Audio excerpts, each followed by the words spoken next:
So last week I talked about the ways of eating to avoid the sort of dreaded weight gain over the Christmas season. And so tonight I thought I'd touch on the other side of that, which is about alcohol intake.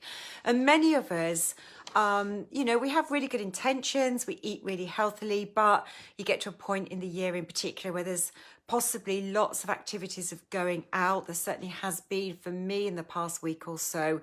And this can really start to catch up with you. And again, you can get to January and you sort of regret maybe the amount of alcohol you've been drinking and the impact it can have on your health. So I thought I would first of all explain just the sort of impact in a negative way that alcohol does have on our health, because it's not always visible on the outside.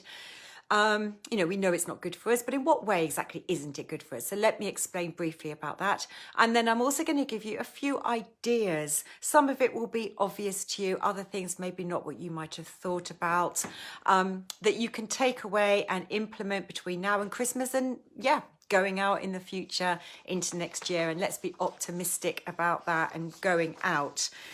So let's have a think about why we might want to say no, not necessarily no altogether. I'm not here to preach about abstinence from alcohol. I mean, I enjoy a glass of wine, love a glass of champagne, like the occasional gin and tonic, and I do like a cocktail when I'm away on holiday.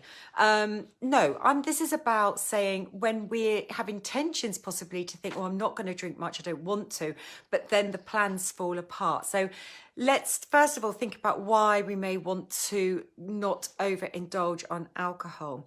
Now, I think most of us are aware that alcohol is high in calories and it's high in sugar. There's different ones that have got a higher sugar content than others. Of course, this is going to convert into weight gain, but particularly, especially with the sugars, is this excess weight gain that gets laid down around our abdomen that can be really tricky to shift. So first and foremost, from a weight point of view, you don't want to be drinking much alcohol. You can very, very quickly find you're piling on the pounds around the middle when we start to overindulge. But something you may not be aware of is that alcohol creates a stress response when we drink it. So it triggers the adrenal glands to release adrenaline and cortisol.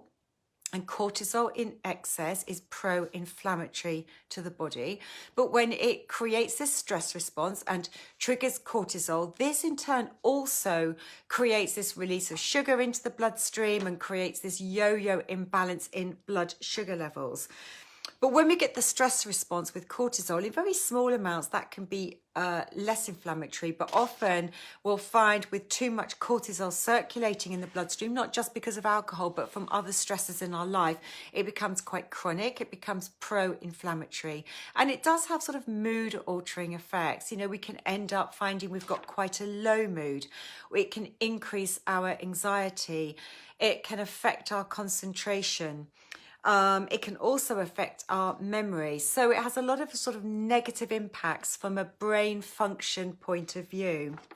And it does indeed play havoc with our blood sugar levels. This is why if you go out for a night and then you come back and you're like craving starchy carbohydrates, you want to have the toast or other things because you're just hungry. Or if you're out somewhere, you then start wanting to eat crisps or peanuts. There's a reason why those are sold in pubs, because you're just hungry, because you've just potentially not eaten enough before you go out. So it plays havoc with your blood sugar levels. And if your blood sugar level goes high and then it rapidly drops, it's when it drops and it can leave you feeling with low blood sugar level and that you need a sort of a pick-me-up. And so starchy carbs create quite a quick release of sugars. It does, of course, always have an impact. It can make us feel quite sort of shaky because of this dip in blood sugar level. And it certainly affects our sleep. Now, for some people, if they don't drink too much, and certainly for others, if they drink a lot, but not for many people, it can create and induce a sense of sleepiness and drowsiness. Some people, they just keel over and they're just sleeping. But really, for most people, what happens is where they have too much alcohol or just a little bit too much for you. It's not an absolute limit. It's too much for you, going over the edge a little bit, one too many, is that it really impairs good quality sleep. You may find you're waking in the night. It can lead to dehydration that certainly makes you wake in the night, but it can sort of really disturb having a good quality sleep, and you can wake up the next day feeling really quite lousy and just feeling rubbish the next day. Sleep is disturbed and it's quite light. Now, it can also have a very inflammatory effect on the gut intestinal barrier. You know, this important environment, when it's healthy, it creates a very beneficial home for our good bacteria that we need to support to thrive and grow. We need to nourish them. But this intestinal barrier can very easily be damaged, and alcohol is very inflammatory to this very delicate gut mucosal intestinal barrier. So it's really not good for the gut and for the growth of beneficial bacteria.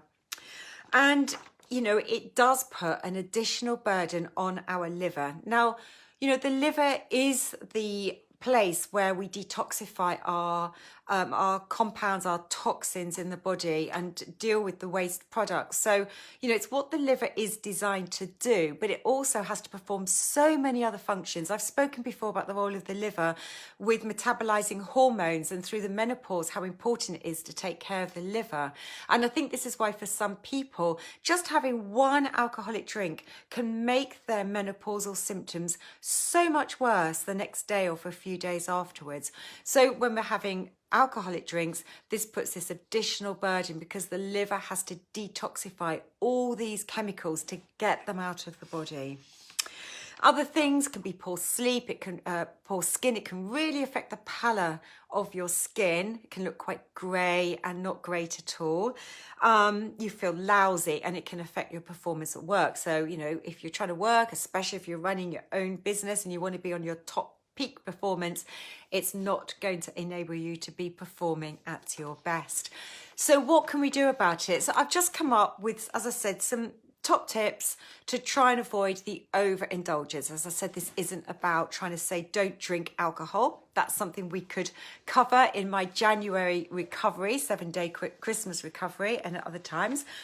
So tip number 1, don't go out hungry, because I believe if you're hungry, it could lead to an overindulgence in alcohol. So don't go out hungry. That's really not a good way to start. You know, there's the old-fashioned view about lining the stomach, and I think it's there for good reasons, to support the stomach and its first role in metabolizing some of this alcohol. But beyond that, I think having something to eat so you're not really hungry when you go out to drink is going to stop you overindulging in the alcohol and using the alcoholic calories as an excuse for eating proper food. But in terms of going out, you really want to make sure that what you do eat is a balanced snack. So I go on and talk a lot about keeping our blood sugar levels balanced. But where I've just talked about the impact that alcohol has on imbalancing our blood sugar levels, if we go out and we've eaten something that's just quite starchy, like say a bag of crisps, for example, if you go out and that's all you've had before you go out, it can really raise your blood sugar levels. The blood sugar levels come dipping down, you know, and that's not going to make it easy for you to keep resisting drinking more alcoholic drinks. So you want to have a balanced snack that definitely includes some protein. You could have a 2-egg small omelette. You could have some beans on a piece of whole grain toast. You could have a few oat cakes with some hummus, some nut butter, or some pate. So you're getting the protein, you may be getting some good fats, and you're getting a little bit of complex carbohydrates. That's a great way to set you up for a night out. Now, how about setting yourself a goal, and how can you stick to it? So you want to go out and have a really clear idea of your limits, what your plan is for the night ahead. You know, if you're sort of just in this sort of like, I don't really want to drink too much, I've got a busy day tomorrow, but you don't set yourself a clear goal, how are you going to stop? What's going to be the trigger that's going to tell you to say, I've had the limit that I've set myself and I'm not going to have any more. Because before you know it, you get wrapped up in the fun evening and socializing and your drinks being topped up, or, you know, somebody else is going to the bar and getting in another round. It's very difficult to go, no, I've now had my quota that I set myself the night and I really don't want to have any more. So setting yourself that goal, very, very simple, but have a very clear goal in your mind is one thing that you can do. And something else I really like the sound of, and it's not mine, I didn't come up with this, I found it and I thought, what a great idea. So I'm going to share it with you, that came from a psychiatrist. And that is to, if you've set yourself a goal of, say, having 2 drinks, putting 2 coins in one pocket, and every time you have that drink, you take 1 coin out of that pocket and you move it elsewhere. And so you've got to get the coin out of your pocket. It's almost like buying a drink. You've got to take the coin out of that pocket to get that drink. And then that coin gets moved out of the way. And then you go back into the pocket. Okay, I'm having my second drink. That's that coin gone. Move that out of the way. When you put your hand in your pocket again, there's no coins left. That's your actual reminder, your physical reminder, your mental reminder to say, I have no coins left. I've reached my quota that I set myself. It's a fantastic tool that you can use to then say, no, I set myself a target. Remind yourself why you set yourself your target, and you've taken an action. You can just say no at that point. It just makes you stop and rethink your actions before pursuing and progressing with the evening ahead. Of course, being the designated driver is an easy one to stop you drinking. So, you know, if you really don't want to be drinking at all, you know, just say it's my turn to drive. That's a great thing that you can do. It takes a conscious effort, though, to be in control. So I mentioned about setting a target and using something like those coins. It's quite a good little trick. I like the sound of that. As I said, it's very easy to go with the flow. I stay quite alert. I find, particularly if I'm around friends and the wine glass is being topped up, I'm really, really alert to that happening. Very, very conscious of my glass being topped up. So I stay really, really alert, and I make a very conscious effort to switch up my alcoholic drinks for soft drinks. For me, it's water. If I'm out, I might actually buy sparkling water. I do that. I don't really drink sparkling water at home, but I do when I go out, because it's like having a different type of drink. It makes it a little bit more interesting. Add some slices of lemon to it. You know, it's just a nice drink. No, it's not quite a gin and tonic, but you know, it looks the same. It's got a bit of sparkle to it, makes it more interesting. I make a very, very conscious effort to have some soft drinks throughout the course of the evening, so you don't just drink alcohol, and you haven't come back and had any water at all through the evening. If water is not your thing and you want to have something else, then do make sure that you're not going for the sugary drinks. You want to really, as much as possible, stay clear of the sugary ones. Although if I had a choice between switching up the alcohol and the sugary drinks, I think I'd go for a sugary drink at that point in the evening. But your sort of fruit juices, your J2Os, sugary squashes are not going to be the best thing. So sparkling water is probably my go-to. But the other thing you might want to think about now is the non-alcoholic drinks, the ones that are there to mimic alcohol. There are some fantastic brands on the market. There's been so much effort going into making these wines and things like these non-alcoholic gins really interesting, really tasty. So you go out and you feel that you're still having the real McCoy, the alcoholic drink, but actually you're not.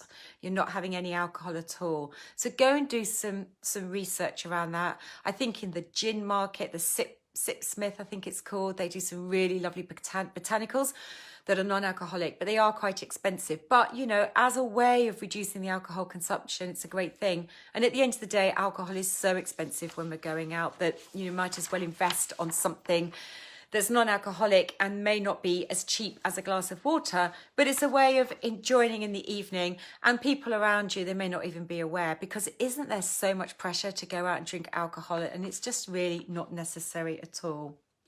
So in your day-to-day life, I mean, most of what I wanted to talk about was this sort of build up to Christmas and entertaining and socializing more.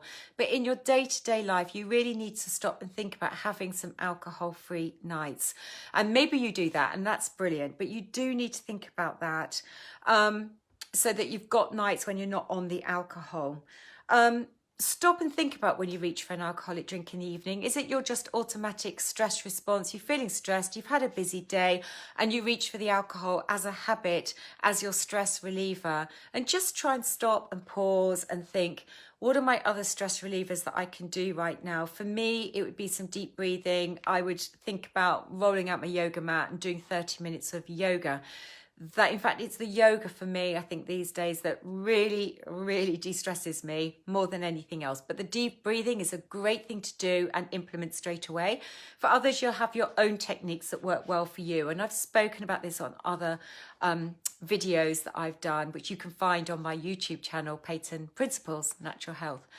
But you might find just going for a walk, you might pick up the phone for a friend, you might have a bath, you might play some music. But just stop and pause and try and do one of these other things, because often when we're at home, the alcoholic drink is just the habit as the stress reliever. And a final reminder for you is just a reminder about the government guidelines. Here in the UK, the guidelines are 14 units of alcohol per week maximum for both men and women. There is no longer any difference between men and women. It's 14 units a week, which should be spread out and not had as a binge drink in one day. But equally, you should be having alcohol-free nights. And that really should be your absolute upper limit. And ideally not doing that every single week as 14 units. Do we actually know how many units, though, are in the alcohol? There's a great website called drinkaware.co.uk, www.drinkaware.co.uk. Very, very useful to go on there. It gives you some guidance when you put in your male, female, your weight and your drinking habits and how much you think you consume. And that can tell you if you're sort of being healthy or not. Lots of really good advice on there. And it also enables you to see just how much alcohol there is, because I didn't realise that they're now saying that a typical bottle of wine is 10 units. So some people could easily, with a partner, share a bottle of wine in a night. That's 5 units each. That only takes 3 nights of having 3 bottles of wine with a partner, and you've actually exceeded your weekly allowance. And that's before having, I don't know, a gin and tonic or a half a lager or something like that. So that's a great website to go and have a look at.